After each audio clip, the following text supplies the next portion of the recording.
Movie के start में हमें दो भाइयों को दिखाया जाता है, जिनमें से छोटे का नाम नेथन था, जिसको प्यार से नेट कहा करते थे।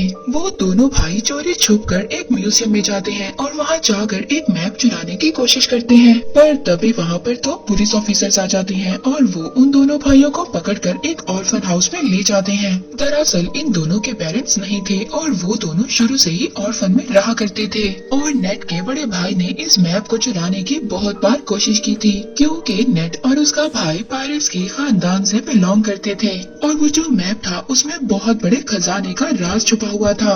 अब उस ऑर्फन हाउस की सिस्टर पुलिस ऑफिसर से ये कहती है कि नेट अभी छोटा है, आप लोग इसके बड़े भाई को लेकर जा सकते हैं, क्योंकि वो बार बार मना करने के बावजूद भी चोरी किया करता था। बट यहाँ पर नेट का बड़ा भाई खुद को पुलिस के हवाले नहीं करना चाहता था, इसलिए अब वो यहाँ से भागने का डिसाइड करता है। अब वो अपने सामान को पैक करने के बहाने अपने रूम में जाता है। नेट अपने बड़े भाई से कहता है कि मैं तुम्हारे बगैर नहीं रह सकता। यहाँ पर नेट का बड़ा भाई उसको एक लॉकेट, लाइटर और एक लेटर देता है और ये कहकर वहाँ से चला जाता है कि मैं वापस जरूर आऊंगा। अब नेट अपने बड़े भाई के जाने के बाद जब वो लेटर ओपन करता है और उस पर लाइटर की रोशनी डालता है तो उसको एक मैसेज मिलता है। उस लेटर में ये लिखा था कि याद रखना, हम लोग पायरेट्स फैमिली से बिलोंग करते हैं और हम लोग जरूर मिलेंगे। इसके बाद सीन शिफ्ट होता है और हमें 15 साल बाद का सीन दिखाया जाता है। हम नेट को देखते हैं जो अब बड़ा हो गया था और वो एक बार में काम किया करता था और साथ ही छोटी मोटी चोरी भी किया करता था। जब एक दिन नेट अपने बार में काम कर रहा था तो उसके पास विक्टर नाम का एक आदमी आता है। वो उसे कहता है कि मैं तुम्हें और तुम्हारे भाई को जानता हूँ। वो बताता है कि कुछ टाइम पहले मिलकर हम काम किया करते थे, लेकिन नेट को इस बारे में जानने में कोई भी दिलचस्पी नहीं थी। वो विक्टर से वहाँ से जाने का कहता है, मगर विक्टर जाते जाते उसके लिए एक कार्ड छोड़कर जाता है। उस कार्ड में विक्टर का एड्रेस लिखा हुआ था। नेक्स्ट सीन में हम देखते हैं कि नेट विक्टर के घर पर चला जाता है। वो उसके घर में जाकर वही मैप देखता है जो कई साल पहले उसने और उसके भाई ने चुराने की कोशिश की थी। तो तभी वहाँ पर विक्टर भी आ जाता है। विक्टर कहता है कि अगर तुमने पहले ही आना था तो मुझे तभी बता देते। यहाँ पर नेट विक्टर से कहता है कि ये तो वही मैप है जिसको ढूंढने के लिए कई लोगों ने बहुत ज्यादा मेहनत की और ये एक खजाने का नक्शा है और इस मैप के रास्ते पर जाकर बहुत ज्यादा लोगों ने अपनी जान दे दी और उन्हें कुछ भी हासिल नहीं हुआ और ये एक बकवास स्टोरी थी। विक्टर नेट से कहता है ये कोई बकवास स्टोरी नहीं है और मैं जानता हूँ तुम्हें और तुम्हारे भाई को इस मैप के बारे में काफी ज्यादा इन्फॉर्मेशन है। फिर इसके बाद विक्टर वहाँ पर नेट को एक बुक दिखाता है। उस बुक में वो एक शिप की तस्वीर दिखाता है। ये शिप कोई आम शिप नहीं है, बल्कि ये कोई बहुत ही पुरानी शिप है और इसकी कीमत 500 करोड़ है। और तो और उस शिप में बहुत ज्यादा खजाना भी छुपा हुआ है, जिसको 18 लोगों ने मिलकर वहाँ पर छुपाया था। अब जब नेट को इस खजाने के बारे में इतनी ज्यादा इन्फॉर्मेशन थी तो विक्टर उसको कैसे जाने दे सकता था, और अब वो उसे अपने साथ काम करने की ऑफर करता है, लेकिन नेट उसकी ऑफर को रिजेक्ट कर देता है। तो विक्टर उससे कहता है कि अगर तुम मेरा साथ दोगे तो तुम्हें तुम्हारा बड़ा भाई भी मिल सकता है। नेट घर जाता है और घर जाकर अपने बड़े भाई की चीजों को देखने लगता है और इसके बाद वो विक्टर के साथ काम करने के लिए एग्री हो जाता है। अगली सुबह हम देखते हैं नेट विक्टर को एक क्रॉस का साइन दिखाता है। वो कहता है कि ये कोई क्रॉस का साइन नहीं है, बल्कि उस खजाने तक पहुंचने की चाबी है, जिस पर विक्टर कहता है कि इसमें से एक चाबी तो मेरे पास है और दूसरी चाबी हमें जल्दी चुरानी होगी। विक्टर नेट को बताता है कि इसके साथ की दूसरी चाबी एक ऑक्शन कंपनी में है और बहुत जल्दी वो उस चाबी को नीलाम करने वाले हैं और जल्दी हमें उस चाबी को वहाँ से चुराना होगा।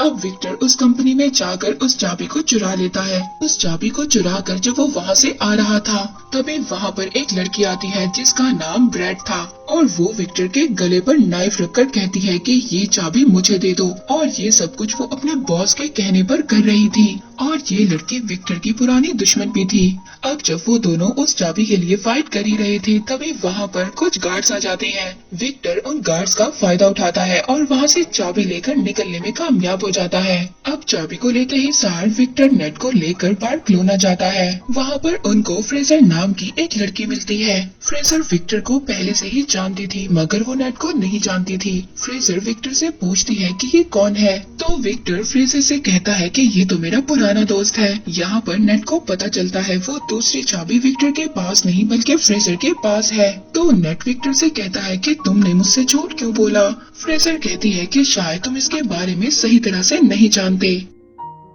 अब जब वो दोनों आपस में बहस कर ही रहे होते हैं, तभी वहाँ से फ्रेजर वो चाबी लेकर वहाँ से भाग जाती है। नेट फ्रेजर के पीछे भाग रहा था और फ्रेजर आगे आगे थी। फ्रेजर अपनी कार में बैठकर वहाँ से निकलने की कोशिश करती है, मगर नेट उसकी गाड़ी के आगे आ जाता है। तो वहाँ पर विक्टर भी आ जाता है। वो फ्रेजर से कहता है कि अगर तुम्हें सारा खजाना चाहिए तो ले लो, मगर ये तुम नहीं जानती कि ये चाबी कहाँ और किस वक्त लगेगी, और इन सब के बारे में सिर्फ नेट को ही पता है। ये बात सुनने के बाद फ्रेजर उन दोनों के साथ काम करने के लिए तैयार हो जाती है। नेट उन लोगों को बताता है कि बहुत सालों पहले उन 18 लोगों ने उस खजाने को चर्च में छुपाया था। अब वो तीनों चर्च में पहुंच जाते हैं। वहां पर पहुंचने के बाद नेट अपने भाई के दिए हुए कार्ड्स को पढ़ने लगता है, जिससे उसे ये बात कंफर्म हो जाती है कि वो सही लोकेशन पर है। अब वो तीनों चोरी छुपकर चर्च के बेसमेंट में पहुंच जाते हैं। वहाँ पर उनको चाबी लगाने की जगह भी मिल जाती है। वो चाबी की जगह एक स्टैचू के नीचे थी। अब यहाँ पर इनको ये बात नहीं पता थी कि चाबी को किस साइड पर घुमाना है। विक्टर बुक में पढ़ता है और कहता है कि दोनों चाबियों को क्लॉकवाइज घुमाना है। ऐसा करते ही उस स्टैचू में से कुछ एरोस निकलने लगते हैं, मगर उन तीनों में से किसी को भी कोई नुकसान नहीं होता। इसके बाद दोबारा से रिस्क लेते हुए नेट और फ्रेजर चाबियों को एंटी क्लॉकवाइज घुमाते हैं, जिसके बाद स्टैचू के पीछे से रास्ता निकल आता है। वो रास्ता एक गुफा से होकर जा रहा था। फिर नेट यहाँ पर विक्टर से कहता है कि हमें इस रास्ते से गुजरकर एक रास्ते से नहीं बल्कि दो अलग अलग रास्तों से जाना होगा। वो कहता है कि मैं और फ्रेजर एक रास्ते से जाएंगे और तुम अलग रास्ते से जाना। इसके बाद नेट और विक्टर अपने फोन को जीपीएस के साथ कनेक्ट कर लेते हैं। अब नेट और फ्रेजर एक रास्ते से जाते हैं, जबकि विक्टर दूसरे रास्ते से जाता है। उस गुफा के रास्ते से जाते जाते नेट और फ्रेजर एक बार में पहुँच जाते हैं। वहाँ पर एक और सीक्रेट रास्ता था जिसके बारे में कोई भी नहीं जानता था।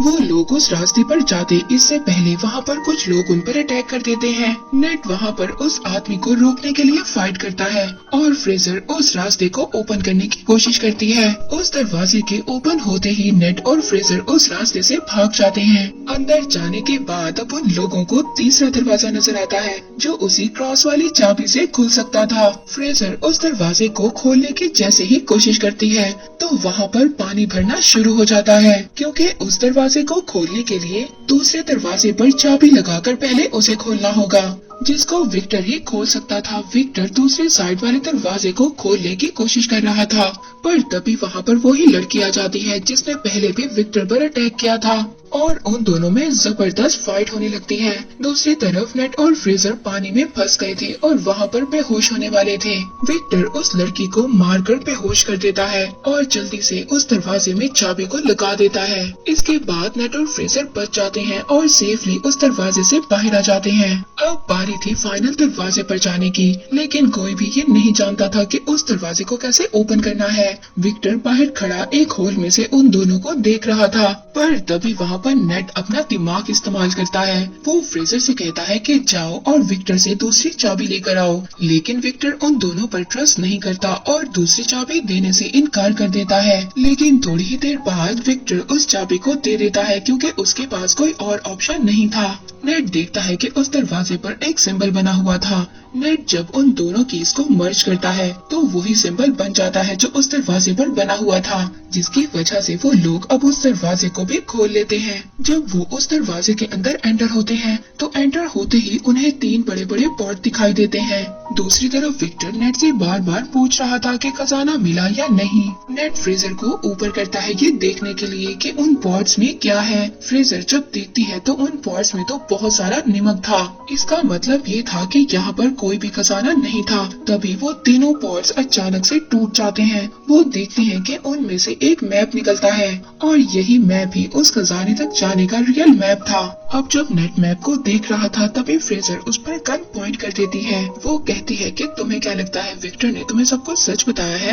वो गन को नेट के सर पर मारती है और उसको मारकर बेहोश कर देती है। उस मैप को लेकर वहाँ से चली जाती है और जाते जाते उन कीज को भी ले जाती है। इसके बाद विक्टर नेट के पास आता है। वो देखता है कि नेट बेहोश है। जब नेट को होश आता है तो उन दोनों को पता चलता है कि फ्रेजर उनको धोखा देकर भाग चुकी है। नेट को जब होश आता है तो वो विक्टर से पूछता है कि मेरा भाई कहाँ पर है और तुमने मुझसे क्या छुपाया है। अब विक्टर उसको बताता है कि मैं और तुम्हारा भाई बहुत साल पहले खजाना ढूंढने के लिए निकले थे, जिसके लिए हमें एक बुक को चुराना था, मगर हमने उस बुक को तो चुरा लिया। इसके बाद जब हम वापस आने लगे तो मोरकाडा के लोगों ने हम पर फायर कर दिया। उस फायरिंग में तुम्हारे भाई को एक बुलेट लगी, जिसकी वजह से उसकी डेथ हो गई। ये सुनकर नेट बहुत ज्यादा इमोशनल हो जाता है। वो रोने लगता है। वो विक्टर से कहता है कि तुमने मेरे भाई को मरने के लिए छोड़ दिया था और अब तुम दोबारा से उस खजाने तक पहुंचने के लिए मेरा इस्तेमाल कर रहे हो। तो विक्टर कहता है कि ठीक है, मैंने झूठ बोला, मगर तुम्हारा भाई भी यही चाहता था कि उसके मरने के बाद तुम उसके ड्रीम को पूरा करो। नेट विक्टर से कहता है कि ठीक है, मैं उस खजाने तक अपने भाई के लिए जरूर जाऊंगा। इसके बाद हम दोनों के रास्ते अलग अलग होंगे। इसके बाद हम फ्रेजर को ब्रैड और उसके बॉस के साथ देखते हैं, यानी कि फ्रेजर इन दोनों के लिए काम कर रही थी। अब जो ब्रैड का बॉस था वो ब्रैड से कहता है कि आज के बाद तुम फ्रेजर के अंडर काम करोगी। और इसके बाद ब्रैड का बॉस अपनी पूरी टीम को लेकर खजाने की तलाश में प्लेन में बैठकर निकल जाते हैं और वो अपने साथ जरूरत के सामान को भी ले लेते हैं। प्लेन में बैठा ब्रैड का बॉस सबसे यही कह रहा था कि वो खजाना मेरा था और वो कई साल पहले मेरे खानदान से गुम हो गया था। लेकिन तभी ब्रैड अचानक से आकर पीछे से अपने बॉस का गला काट देती है। बॉस को मारने के बाद फ्रेजर अब ये समझ जाती है कि ये उसको भी मार देगी, इसलिए वो अपनी जान बचाने के लिए प्लेन्स में जो कार थी उसमें छुप जाती है। इस पर ब्रैड अपने आदमियों से कहती है कि फ्रेजर तुम्हें जैसे ही नजर आए तुम उसको फौरन से फायर कर देना। अब वो लोग फ्रेजर को वहाँ पर ढूंढ ही रहे थे, तभी हम नेट और विक्टर को देखते हैं जो एक कार की डिक्की में छुपकर उस प्लेन में आ गए थे। अब जब वो सभी लोग फ्रेजर को ढूंढ रहे थे, इस बात का फायदा उठाकर नेट और विक्टर उस मैप को चुरा लेते हैं। इसके बाद ब्रैड और फ्रेजर में भी फायरिंग स्टार्ट हो जाती है। वो एक दूसरे पर फायर कर रही होती है। विक्टर नेट से कहता है कि हमें मैप मिल चुका है, इसलिए हमें जल्दी से पैराशूट लेकर यहाँ से जाना होगा। यहाँ पर विक्टर पैराशूट लेकर जंप मार देता है, मगर नेट वहीं पर रुक जाता है और ब्रैड से कहता है कि तुमने मेरे भाई को मारा था। वो वहाँ की सभी कार्गो को पैराशूट से अटैच कर खोल देता है, जिससे कि प्लेन का सारा सामान बाहर गिरने लगता है। वहाँ पर ब्रैड के लोग नेट और विक्टर पर फायर करने लगते हैं। तभी वहाँ पर नेट का पाँव कार्गो में लगी बेल्ट में फंस जाता है और वो उस सामान के साथ ही बाहर हवा में उड़ने लगता है। लेकिन वो बहुत ज्यादा कोशिश करने के बाद दोबारा से प्लेन में आ जाता है। तभी वहाँ पर फ्रेजर एक बड़ी सी कार को लेकर प्लेन से जंप करने वाली थी। वहाँ पर नेट भी खड़ा था। अब कार के साथ दोबारा से नेट भी नीचे गिर जाता है। अब जब वो दोनों नीचे गिर रहे थे तभी फ्रेजर नेट से कहती है कि जल्दी से पैराशूट खोलो, लेकिन यहाँ पर तो नेट ने कोई पैराशूट लिया ही नहीं था। अब वो दोनों हवा में ही उड़ रहे थे, मगर तभी जल्दी से नेट एक कार्गो के पैराशूट को ओपन करता है और वो दोनों उस कार्गो पर चले जाते हैं। उस पैराशूट पर जाने के बाद वो दोनों समंदर पर लैंड करते हैं। अब वो लोग एक बीच पर पहुंच गए थे। वहां पर पहुंचने के बाद वो एक होटल में स्टे करते हैं। उस होटल में जाने के बाद वो दोनों मैप को समझने की कोशिश करते हैं, लेकिन यहाँ पर फ्रेजर को तो कुछ भी समझ नहीं आती और वो आराम से जाकर सो जाती है। लेकिन नेट यहाँ पर पूरी रात मेहनत करता है और उस मैप को समझ लेता है और कुछ नोट्स भी बना लेता है। जब सुबह फ्रेजर उठती है तो वो देखती है कि नेट ने मैप को समझकर नोट्स भी बना लिए हैं और वो यहाँ पर दोबारा से चला के दिखाती है। वो उस नोट को लेकर खजाने के लिए निकल जाती है। नेट जब सुबह उठता है तो वो देखता है कि वहाँ से नोट गायब है और ये देखकर वो मुस्कुराने लगता है। दरअसल नेट ने उस नोट पर गलत लोकेशन को मेंशन किया था और जो रियल लोकेशन थी वो नेट के पास ही थी। नेक्स्ट सीन में हम देखते हैं कि नेट एक बोट में उस लोकेशन पर पहुंच जाता है जो एक आइलैंड की गुफा में था। वहीं पर दूसरी तरफ ब्रैड ने भी नेट पर नजर रखी हुई थी। वहीं पर नेट पानी में जंप कर स्विम कर उस गुफा तक पहुंच जाता है, जहां पर वो दो बहुत बड़ी बड़ी शिप्स को देखता है जिसको ढूंढते हुए न जाने कितने लोगों ने अपनी जान को गंवाया था। उस शिप के जब नेट अंदर जाता है तो वहाँ पर उसको बहुत सारा गोल्ड मिलता है, लेकिन पीछे से तभी उसे विक्टर की आवाज आती है। विक्टर भी वहाँ पर आ गया था और ये देखकर नेट काफी ज्यादा डर जाता है और पूछता है कि तुम तुम यहाँ पर कैसे आ गए? तो वो उससे कहता है कि क्या तुम भूल गए, तुम्हें तो मुझे अपने जीपीएस से कनेक्ट किया था। अब जब वो दोनों मिलकर उस खजाने को देख ही रहे थे, तभी वहाँ पर ब्रेड भी अपने लोगों के साथ आ जाती है। उन लोगों को देखकर नेट और विक्टर दोनों छुप जाते हैं। ब्रेड तभी अपनी पूरी टीम को बुलाती है और उन दोनों शिप्स को प्लेन के जरिए वहाँ से लेकर जाने वाली थी, क्योंकि वो ये जानती थी कि खजाने के साथ साथ उस शिप की कीमत भी करोड़ों में थी। अब विक्टर और नेट उस शिप से बाहर आते हैं। वो दोनों अब उस शिप को ही हाईजैक करने का प्लान बनाते हैं। वो वहाँ पर शिप के फ्रंट पर आते हैं और वहाँ पर सभी गार्ड से फाइट करने लगते हैं। यहाँ पर नेट भी सभी गार्ड्स को खूब मार रहा था। वो गार्ड्स को पानी में नीचे फेंक देते हैं। अब एक एक गार्ड को मारने के बाद वो प्लेन को हाईजैक कर लेते हैं। ब्रेड जब ये देखती है तो वो गुस्से में आ जाती है। वो दूसरे शिप से उन लोगों पर अटैक करवाती है। विक्टर ब्रेड और उसके लोगों से बचने के लिए हेलीकॉप्टर को तेजी से उड़ा रहा था, मगर यहाँ पर ब्रेड तो उसके पीछे ही पड़ गई थी।